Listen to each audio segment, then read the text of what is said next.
Welcome to the Deep Dive. Today we're diving into a topic that's got everyone talking. Plant-based meat. Lots of buzz around that. Yeah, are these products actually healthy, or is it all just hype? Are they a miracle food or just glorified dog food? I think that's what a lot of our listeners want to know. But certainly a lot of questions out there. People want to know what the deal is. Right, we're going to try to cut through all that noise today and get to the facts. And we've got a great guide to help us do that. Oh, yeah. Professor Christopher Gardner, he's a professor of medicine at Stanford and the director of their Prevention Research Center. Impressive. He spent his whole career studying how food impacts health, and he's actually done a randomized controlled trial on plant-based meat. Wow, a randomized controlled trial. Those are pretty rare when it comes to nutrition. That's the gold standard. Exactly. So we're really lucky to be able to dig into his work today. But before we get to those groundbreaking findings, let's back up a bit and set the stage. How did we even get here? Why is everyone so obsessed with plant-based meat all of a sudden? Right. Well, plant-based meat alternatives have become incredibly popular. There's just been this huge surge in interest in them recently. Yeah, for sure. And I think a lot of that's driven by growing awareness of, the impact of eating too much meat. Oh, yeah, on our health and the environment, right. Exactly. People are starting to realize that maybe we need to cut back on meat for our own good and the planet's. But the thing is, they're not necessarily ready to give up the experience of eating meat, right? Like the taste, the texture, all that. Yeah, totally. So that's where these food scientists come in, right? Yeah. I remember Professor Gardner shared this really interesting anecdote about, witnessing the efforts that go into trying to replicate the meat-eating experience. It's kind of crazy, right? Like how much work goes into it. It's amazing. They weren't just focused on getting the taste right. They were obsessed with every little detail. The smell, the sizzle when it cooks, even how the color changes as it's cooking. So they're really trying to hit all those senses. Oh, yeah. They're really going all out to appeal to those meat eaters who are, a little hesitant to make the switch. I can see why. It's a whole experience they're trying to recreate. But of course, all this popularity, all this buzz around plant-based meat, it didn't come without, a bit of a backlash. Right, like those ads we saw. Those full-page ads, yeah. Yeah. The ones comparing plant-based meat to dog food. Remember those? Oh, yeah. Those were hard to miss. They were pretty intense. And a lot of those ads, they were funded by groups that were, connected to the meat industry. Makes you wonder what their agenda was. For sure. But their main argument was that these plant-based meats are full of all this, scary stuff, right? Saturated fat from coconut oil and tons of sodium. Right. Right. And they claimed that eating plant-based meat could lead to all sorts of health problems, like weight gain and high cholesterol, even high blood pressure. Yeah, they made it sound pretty frightening. So to address these concerns, Professor Gardner decided to design this really rigorous study to compare the health effects of plant-based meat and red meat, head to head. Okay, interesting. And he wanted to make sure the comparison was totally fair, so he used, really high-quality red meat for this study. What do you mean by that? Organic, pasture-raised, the good stuff. He wanted to avoid any bias and make sure both diets were as healthy as possible. So it was a level playing field. Got it. Exactly. So his study involved 38 participants, and they had to eat 2 servings of either red meat or plant-based meat every day for 8 weeks. Then they switched to the other diet for another 8 weeks. Ah, that's smart, the crossover design. So each person acts as their own control. Yeah, it's a really powerful way to see the effects of each diet. That makes sense. Now, full transparency here. This study was funded by Beyond Meat, one of the leading plant-based meat companies. Okay, and how does that affect the results? Well, Professor Gardner was very clear that he would publish the results no matter what they showed, whether they were good for Beyond Meat or not. He's known for his commitment to unbiased research, so, he wasn't going to let funding influence his findings. Well, that's... Nope, it's all there. And to really put this to the test, Professor Gardner did another study. This one focused on athletes. Athletes. That's interesting. Yeah, he wanted to see how plant-based protein stacked up against animal protein in terms of performance, for people who are really pushing their bodies. Makes sense. Those are the folks who are often most concerned about getting enough protein. Exactly. So he had recreational runners and weightlifters follow either a red meat diet, a plant-based meat diet, or a vegan diet, and he tracked their performance over time. Okay, so 3 different groups, all with different protein sources. What happened? The results were pretty amazing, actually. Both the runners and the weightlifters performed equally well on all three diets. Really? So no difference between the meat eaters, the plant-based meat eaters, and the vegans? Nope, they all performed just as well.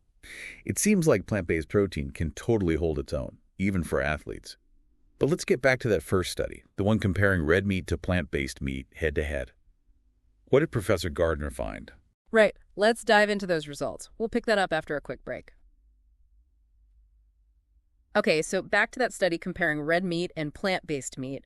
Where did we leave off? Right, we were about to reveal the big findings. Remember all those scary claims in those dog food ads? Oh, yeah, the saturated fat, the sodium, all that. Exactly. Yeah. Well, get this. Professor Gardner's study debunked them, like one by one. So what, the plant-based meats had none of those things? Well, not exactly. They did have some saturated fat and sodium, but the amounts were actually lower than in the red meat. Oh, interesting. So not as bad as they made it sound? What about fiber, though? Didn't those ads say something about plant-based meats being low in fiber? Actually, it's the opposite. The plant-based meats in the study provided fiber, which red meat doesn't have at all. Huh. So, score 1 for plant-based meat. But what about the bigger picture? The effects on weight, cholesterol, blood pressure, those were the big concerns, right? Right. Well, this is where things get really interesting. The study found that participants actually lost a little bit of weight while on the plant-based meat diet. Wait, they lost weight? Yeah, it was a small amount, but it was statistically significant, which means it wasn't just random chance. And here's the kicker. They consumed pretty much the same number of calories overall.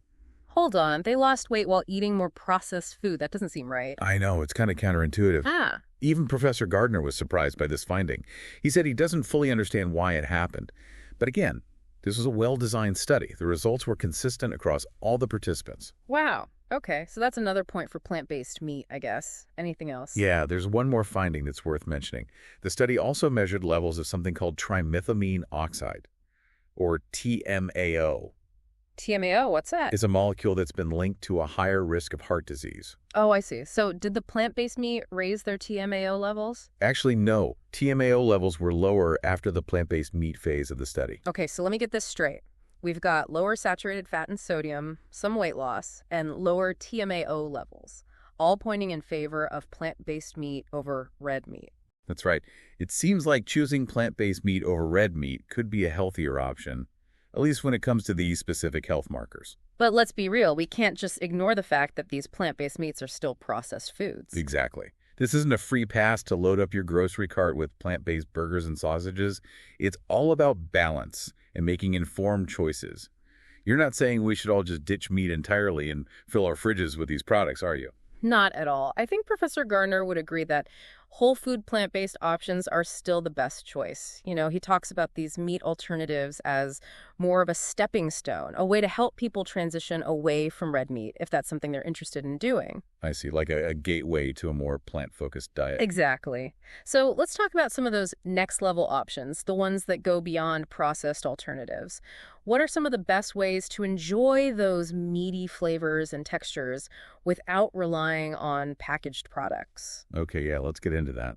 I'm thinking mushrooms have to be at the top of the list, right? Oh, absolutely. Mushrooms are so versatile, and they can really deliver that satisfying, meaty texture. You can grill portobello mushrooms like a steak, or chop them up and add them to sauces and stews for a deep, earthy flavor. I love mushrooms. They're so good. What about tempeh? I'll be honest, I always see it at the store, but never know what to do with it. I hear that a lot. Tempeh is made from fermented soybeans, and it's got this slightly nutty flavor and a really firm texture. It comes in a block, so you can slice it, crumble it, even grate it. Interesting. So it holds its shape pretty well, kind of like meat. Yeah, exactly. So you can use it as a substitute for ground meat in things like tacos or chili, or you can marinate and bake it like you would a chicken breast. Okay, tempeh is officially going on my grocery list. What else should we be stocking up on? Well, you can't go wrong with beans, lentils, and peas. They're nutritional powerhouses, packed with protein, fiber, and all sorts of vitamins and minerals. And they're so affordable, which is a big plus these days. Absolutely. They're a budget-friendly way to add more plant-based goodness to your meals. You can use them in soups, stews, salads, you name it. I love a good black bean burger. Homemade ones are the best. Oh, for sure. Way healthier than the frozen kind. Okay, so we've talked about a lot of plant-based options, both processed and whole foods. But what about those of us who aren't ready to give up meat completely? Is there a way to enjoy it responsibly, thinking about our health and the environment? That's a really important question, and it brings up something we haven't touched on yet. Even the best meat, the kind that's organic and grass-fed, still has an impact. Right, it's not a perfect solution. It's easy to forget about all the resources and energy that go into producing it. Exactly. There's a lot going on behind the scenes. So what are some of the hidden costs of meat production, even when it's done responsibly? Well, for one, there's the sheer amount of resources involved. Think about all the land, water, and feed it takes to raise livestock. It's a lot. Yeah, it's a huge undertaking. And didn't Professor Gardner say something about antibiotics being a big issue in meat production?